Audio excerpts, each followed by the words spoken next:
What's up, everybody, and welcome back to All the Things Sort of Truth, the alcohol-fueled chapter-by-chapter reread of the Sort of Truth series with craft beer on the side.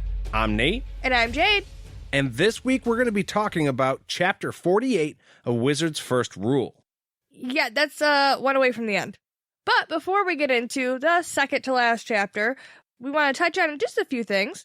If you stick around until the end, you're going to get some details about that giveaway that's still going on until the end of this book. That's right, and we're also going to be playing a teaser from our recent conversation, I guess you would call it, with Sean Bachman over the creation of the new Sort of Truth world map. We really want you guys all to hear some of the really interesting things he had to say about the creation of that. But for right now, we want to get into this chapter. Yeah. The timeline isn't super clear, but it's showing how everybody got to the party. Right, right. Darken's there, Richard's, we're supposing there. That's what Jade's talking about. We're not sure if he's maybe already in when Kahlan and Zedd show up, or if maybe he's on his way, but everybody's headed to the Garden of Life. When the chapter starts, Richard is tired, it's raining, he's soaking wet, and he cannot find Zedd, Kahlan, or Chase anywhere, but he kind of knows that that's to be expected because there's a lot of different paths they could be taking at this point. But he's super pissed because the clouds had to come right at this moment, and he needs Scarlet to pick him up. Right now, Richard is feeling like the whole world is against him. Like, of course it's going to fucking rain. Of course it's going to be cold. Everything is going to work against him. Yeah, he feels like Kahlan has to have been captured and brought to Darken Rahl already. And yeah, Scarlet warned him about the clouds, so of course they are going to come and interrupt his whole fucking day. Right. Literally everything that could go wrong has. And if you are keeping track of our countdown, it is late in the day, and tomorrow is the first day of winter. Yeah, the way that Terry puts it in the book, I really liked, because Richard acknowledges that not only is it the first day of winter, it's the last day of freedom. It's done. In his mind, everything's over.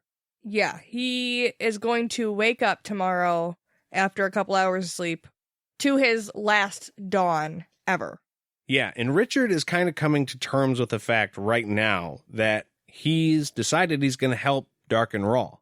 And he is justifying it in his head to himself. Like, okay, yeah, Zedd's going to die, but Kahlan will live, and I'm going to die because, I mean, Darken Rahl is obviously going to kill me, but at least all of the other people, even though they're going to be ruled by Darken Rahl, at least they'll be alive.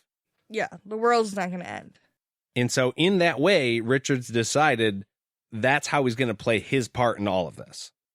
I think he's being rather pessimistic. Darken doesn't have too many friends. He wanted to be bros. I think he could go in here with a, like, hey man, you know what? I thought about it. Let's be friends. He could wear a smile on a contract. Yeah. Okay, bud. Bring a six-pack. I got the sword. We could probably do something with that. Let's say we talk. But no, I don't think Richard would want to do that. I'm just saying, the option is there. Right. Right. He is still healing, though, from what Denna did to him, which is kind of surprising to me. I think time feels like it's moving slower, so you feel like he's been gone longer, so he should be, like, fully healed up dude by now. But it's only been a couple days. Yeah, he acts like it's fine, or at least it hasn't come up. Yeah. In the last little bit, so you do kind of forget about it, and then you remind yourself, oh shit, no, he's still dealing with that. Richard deals with a lot simultaneously. I mean, as all of this is showing, and he's handling most of this really, really well. Yeah. But yeah, he was just beaten to within an inch of his life not that long ago. Yeah, he's still got internal damage. Right. And, like, internal, like, emotional damage because he's having nightmares every night, like he promised he was going to. Yeah. I mean, just the simple fact that Richard is still moving forward says something about his character. Instead of just curling up in a ball and Yeah. just crying in a fetal position every This night. is too much, guys. Hey, no, the sword is cool. I'll keep that, but... I'm just going to lay down and maybe die, maybe sleep. I don't know. We'll see. I don't care.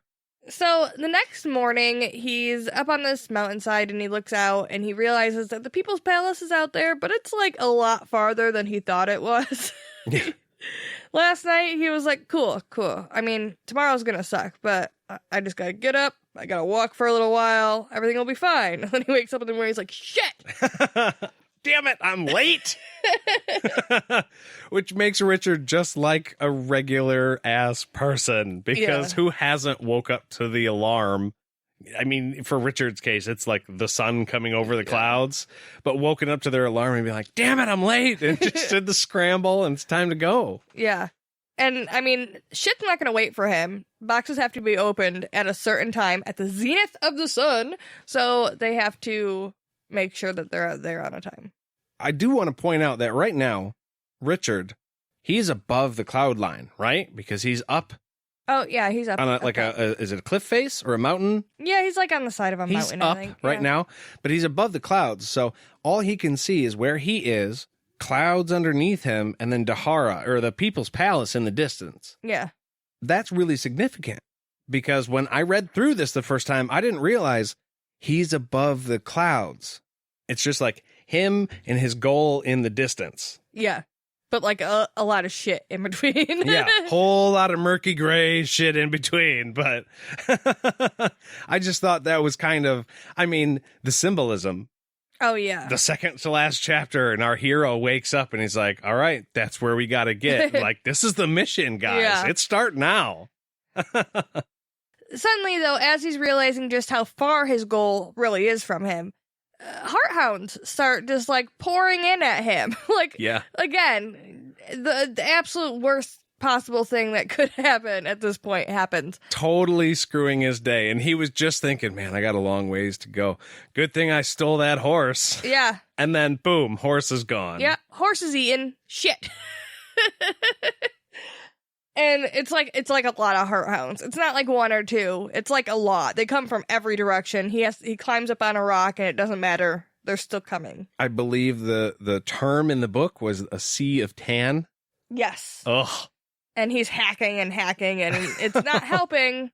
And then suddenly there's fire everywhere, which would freak me out. I would not be relieved by the fire showing up. Like, now everything's on fire? These are fire dogs? What are these, Pokemon? What's going on?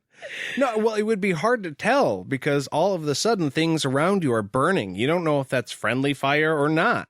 Yeah. You happen to be friends with the dragon, hint, hint, but there could be somebody lighting Molotov cocktails. Like, who knows? Yeah, it's just one more level of crap that I feel like you wouldn't want to deal with at this point. Right. But it is Scarlet. She was able to see him. Apparently, she has been flying around looking for him. Well, apparently it's the only other spot you can see, so it shouldn't have been that difficult. But she grabs him and she flies him to another, like, cliff face away from all of the hearthounds. So he's safe and good, and he's, like, super happy about it. Yeah, she just saved his ass again. Yeah, apparently he really needs to keep the dragon around. I mean, I know she keeps saying that she's going to eat him when all this is over. And I know that he saved her baby. And typically a mom would be very, very grateful for that. But I feel like she's going above and beyond. Even though they agreed on it, I still feel like she's going above and beyond for Richard. I also feel like she does make a comment about him always getting in trouble. But I feel like I would probably make another comment like, how do you keep getting in these situations where you're surrounded by weird creatures and I have to like blow fire on everything to save you? Right? Weirdly specific things that you keep doing. Knock it off. First it's Gars, now it's these fucking things. What are these things? Yeah. Keep saving your ass. But immediately Richard cuts through all the bullshit. He's like, hey, Scarlet, I need you to take me to the People's Palace. I have to get there like now. She asks about his friends and his brother, and Richard says, you know what? People are not half as honorable as dragons are. And then he's sad, and she takes him to the People's Palace. Yeah, no, I still got to get there. Everybody sucks, long story short, so can we just go? Yeah. I'm kind of bummed out. My friends hate me, and my brother has betrayed me, so... Yeah. It's been a rough couple days. We're friends, right? Oh, you want to eat me? It's not a good day. So after about an hour, they end up at the People's Palace. She drops him off in a courtyard and lets him know, you know what? Now the 6 days are up. Our deal has been fulfilled. I'm going to eat you if I see you again. Yeah, so like I was saying, she's like, okay, we're done now. My contract has been fulfilled. Yeah. But I still feel like she's like gently ribbing him. She's not actually like going to eat him, probably. I mean, you hope not. Probably. She seems nice. She seems nice. I would just maybe watch my ass on a dinner invitation. That's all. She does tell him he's a rare man, Richard Cypher, you know, as everybody tells him. And he needs to fight with everything he has so that he isn't ruled by Darken. Which is something coming from a dragon, I feel like. Yeah. No, I totally agree. I think I would take her advice and be like, noted. Right. I mean, especially a dragon whose child was abducted by this guy. She's like, yeah, fuck that guy. Go kill that guy, dude. Give it everything you have. Get him. He asks her before she leaves if she did visit Westland before the boundary was down. Even though I feel like at this point, he doesn't need to ask these questions. It seems out of place. It seems like they would have talked about this maybe before, but not after they say goodbye. Right. Well, and I also feel like I get needing like confirmation of the shit you suspect, but I feel like he knew. He knew Darken was the one who killed his dad, and he knew that his brother had been betraying him. It was just like, okay, I am right. But Scarlet tells him, yep, I was at Michael's, I was at your dad's, and I was at your house. So, as Richard makes his way up to the People's Palace, he has to get through a number of checkpoints. And all of these checkpoints have guards. So he gets to his first one, he's like, am I going to have to fight these guys, or what's the deal? And they just let him pass. They just give him a nod, like, yep, go on. And he goes on to say that Richard feels like a traitor, because he has decided to help Darken. Even though it's going to save everybody, he's still helping a really bad guy. And I feel like walking through these checkpoints with the guards and having them be like, yeah, go right on in. Yeah. We're not worried about you because you're not going to do something stupid like try and kill Lord Rahl. You're here to help him. Yeah. So you're not the enemy. Come on in. Yeah. You're on our side. Oh, that's going to make him feel so gross. Yeah. Dirty. Well, he's been railing against this guy for the entire book, the entire month that we've known him. Right. And now he has to, just turn in his integrity. And I mean, it's got to be humiliating too. Yeah. Richard may not be. He has his reasons for doing what he's doing, but just, I mean, yeah, I think that's why he's having complications in his mind about it, because he does feel another way, and it is kind of humiliating. He's, like you said, he's been fighting this guy. Now he's just going to help him. Yeah. We were going to do a thing, and then we failed at doing the thing. So. I'm a shitty seeker. Shit. But before he gets to the Garden of Life, he stops at a devotion square because, I mean, the bells chime and everybody has to do it. And he's right there and figures, well, what the hell? Might as well. It's helped me, so I'm going to do it. And he kneels down and he begins the devotion. Yeah. And he's already made the decision, so he doesn't have to think. He doesn't have to make a decision right now. He just has to let his mind empty and, like, this is my last moment of, like, calm.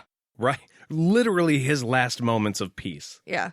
And that's really important to him. So he decides if he's going to give a devotion, it's going to be one that means something to him. The devotion itself is meaningful to Richard now. It helps him think. It helps him stay calm. Like we said, he's dealing with a lot of things all at once. And so this is something that's like therapeutic for him. So instead of giving the devotion to Darken Rahl, he decides to give the devotion to someone who he really cares about, and that's Kahlan. Yeah, and I like the way he changes the word